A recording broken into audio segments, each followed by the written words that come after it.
प्राचीन काल में महाराजा धार्मिक हुआ करते थे। वे अपनी प्रजा का पुत्र की तरह पालन किया करते थे तथा ब्राह्मणों का सत्कार किया करते थे। उन्हीं दिनों भद्रायु नाम के एक राजा हुआ करते थे जो शिव के परम भक्त थे। देवी कीर्ति मालिनी राज भद्रायु की साध्वी पत्नी थी। एक बार वसंत ऋतु में राजा रानी दोनों वन विहार के लिए वन में गए। भगवान शिव ने देवी पार्वती से उनकी भक्ति तथा धर्म की परीक्षा करने के लिए द्विज दंपत्ति का रूप धारण कर लीला करने की इच्छा प्रकट की, जिसे पार्वती जी ने सहर्ष स्वीकार कर लिया। दोनों द्विज दंपत्ति बनकर वन के उसी स्थान पर पहुँचे जहाँ राजा भद्रायु और उनकी पत्नी रानी कीर्ति मालिनी सुखपूर्वक बैठी हुई थी। भगवान शंकर ने उनकी परीक्षा लेने के लिए अपनी लीला से एक भयानक व्याघ्र की रचना की। अब भगवान शंकर ने लीला दिखानी प्रारंभ की। भगवान शंकर तथा पार्वती द्विज दंपत्ति के रूप में व्याघ्र के भय से भाग रहे थे और व्याघ्र भयंकर गर्जना करते हुए उनके पीछे पीछे आ रहा था। वे चिल्लाते हुए उसी स्थान पर पहुँचे जहाँ राजा और रानी विहार कर रहे थे। राजा उस व्याघ्र को देख तत्काल अपने धनुष बाण चढ़ाने को हुए। तब तक उस व्याघ्र ने ब्राह्मणी को दबोच लिया। राजा ने ब्राह्मणी को बचाने के लिए उस व्याघ्र पर कई बाण चलाए, पर उस मायावी व्याघ्र पर उनका कोई असर नहीं हुआ और अंततः वह ब्राह्मणी रूपा पार्वती को घसीटकर दूर ले गया। ब्राह्मण राजा के आगे विलाप करने लगा। उसने राजा को धिक्कारते हुए कहा, जो शरण में आए व्यक्ति की रक्षा नहीं कर सकता, उसका जीना व्यर्थ है।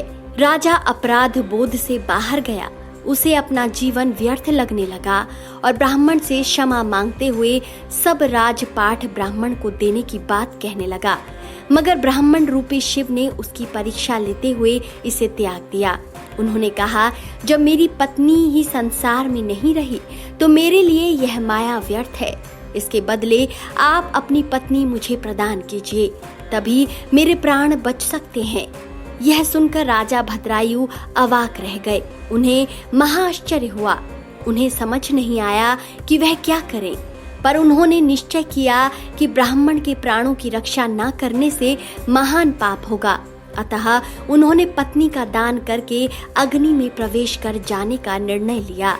इस निश्चय के बाद राजा ने लकड़ियां एकत्रित की और अग्नि प्रज्वलित कर ब्राह्मणों को बुलाकर अपनी पत्नी उन्हें दे दी।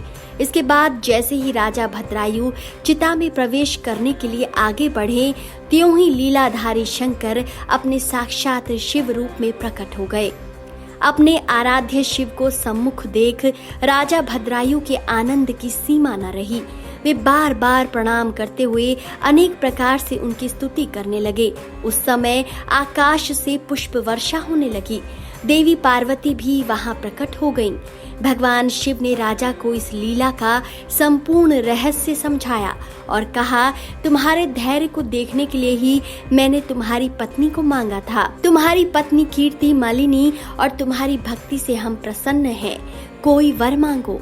तब शिव भक्ति का वरदान प्राप्त कर अंत में राजा भद्रायु और कीर्ति मालिनी ने शिवलोक में शरण प्राप्त की। जिस तरह प्रभु शिव ने अपने भक्त के कल्याण हेतु द्विज रूप लेकर जो लीला की, इससे वे द्विजेश्वर कहलाए। तो दोस्तों, आपको आज की ये कथा कैसी लगी? आप सब पर महादेव की कृपा यूं ही बनी रहे। इसी कामना के साथ आज इतना ही।